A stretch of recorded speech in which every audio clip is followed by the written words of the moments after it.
Facciamo un appello per la pace a Gaza. Ma facciamo un appello per la pace in generale perché a Gaza c'è bisogno più della pace, a Gaza c'è bisogno di restituire completa e totale dignità a un popolo che è stato violato, vilipeso e sono dolori che non si possono ricucire. In questo momento stanno varcando i mari e la Global Sumur flottiglia destinata appunto a raggiungere il porto di Gaza contro l'embargo che Israele ha creato per non far arrivare le persone, gli aiuti a Gaza e speriamo che queste imbarcazioni possano raggiungere presto il porto di Gaza. L'attrice Anna Foglietta torna a parlare della guerra a Gaza con pacatezza, chiarisce da che parte sta per la pace dopo l'episodio della bandiera palestinese sequestrata in taxi.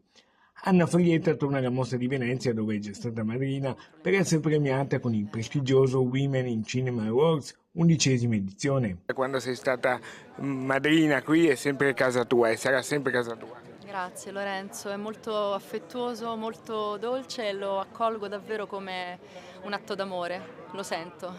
Come oggi qui a Venezia per un premio importante a cui tieni particolarmente anche per il tuo impegno.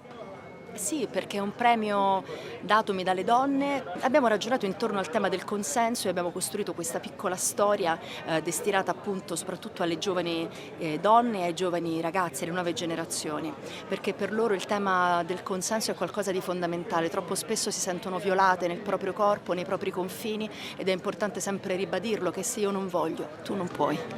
Poi un ricordo profondo di Giorgio Armani. Ricordo che durante le sue sfilate lui era sempre nascosto tra le quinte e spiava quelle che erano le sensazioni e le intuizioni da parte del pubblico, no? Per capire se la sfilata piaceva o non piaceva. Ed era già in là con gli anni e questo mi ha insegnato che se un essere umano in qualche modo ha voglia di crescere non deve mai smettere di mettersi al servizio di una conoscenza e quindi di imparare. Infine il premio. Vuole valorizzare il talento delle donne, quindi è un bellissimo esempio di sorellanza perché è un premio che parte dalle donne e va alle donne per valorizzare le competenze, no, attrici, registe, ma anche tutte le maestranze del cinema, quindi è un qualcosa di molto bello in un giorno particolare. Ci ha lasciato Giorgio Armani, quindi mi fa piacere dedicarlo a Giorgio Armani.